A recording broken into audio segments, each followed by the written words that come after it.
in climate migration. So these things are affecting the farms, and it's a reality. And he's trying to figure out ways that we might consider adapting to that. And it's affecting our churches, and it will continue to do. So Josh will be in and out of our church the next several months to listen and discern and evaluate our community for purposes of this research, and with the intention to develop something useful for our churches in general. So he'll be chatting with some of you about those things too. The whole earth is full of God's glory, even the unseeded fields. Holy, holy, holy is the Lord. This holy God fills the land with plenty of what we need, exactly enough. But we are accountable to one another for its care. And men and women put their lives on the line and have given their lives for the protection of this land. Your land, my land. But it is rebelling against us because of the disregard we're giving it. Perhaps as we remember and honor the veterans who have and who are even now in service to the protection of our freedoms in this land, maybe as we consider our prayers of thanks that I will have you do in just a moment, our prayers of petition to God for the protection of those currently serving in all branches of our military, might we consider what our responsibility is to the land, this land that was made for you and me. Because if we're committed to spend time in this tent of meeting right now here together in the presence of God, the glory of God, in this space saturated by God, and then go out to be agents, vessels of God's glory, a blessing to all the people in the land of Durand and beyond, our perspective should change.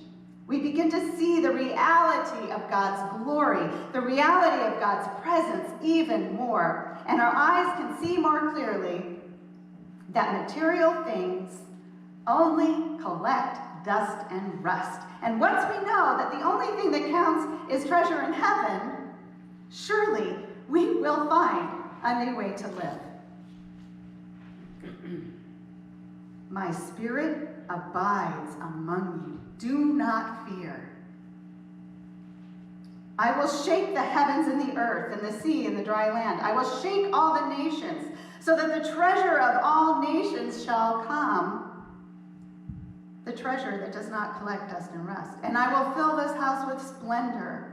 The silver is mine, the gold is mine. When we pray, in just a moment, I'm going to ask you to come if you feel moved to do so.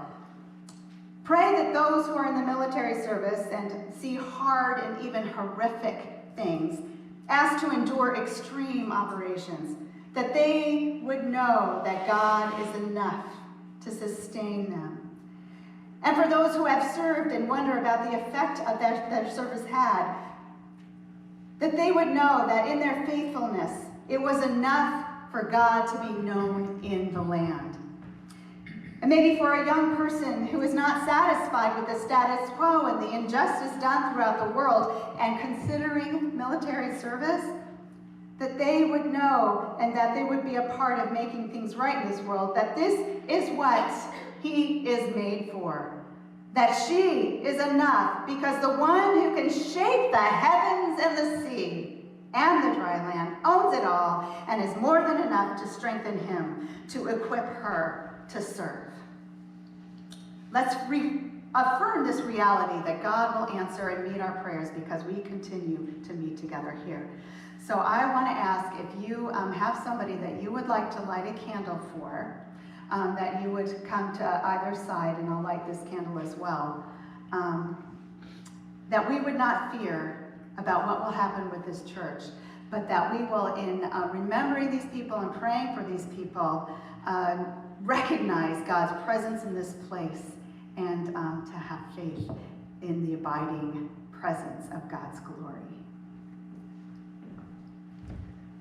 So if you would come as you would to take communion, and I'm going to light this candle over here, and start, if you're going to light one, start from the back forward so we're not burning the last people coming up. you would come up here and help too, just in case. And Dad is going to play some music for us, so come. Say a prayer.